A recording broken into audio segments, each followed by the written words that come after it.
So in the instance of trimming out this vinyl replacement window, this unit required a 1 3/4 inch extension jamb. What's an extension jamb?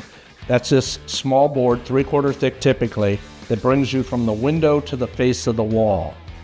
That allows you to trim out with whatever casing you want, this being a 3.5 inch Craftsman style casing.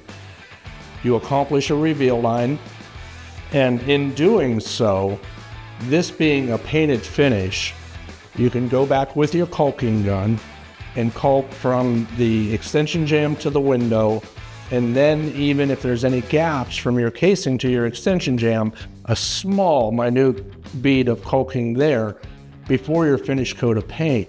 Before your finished coat of paint again, you're going to fasten this to the wall and to the extension jamb, probably with anywhere from an 18 gauge to a 15 gauge finish nail gun. That should countersink the nail by itself, a little bit of putty and a quick sand, that's ready for paint. Same thing with the extension jamb.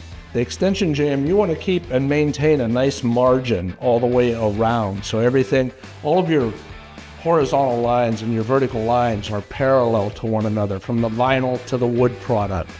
So you take advantage of wood shims.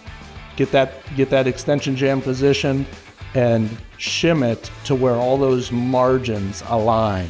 Again, that can be attached with an 18 to 15 gauge finish nailer. So think it through, it's very doable.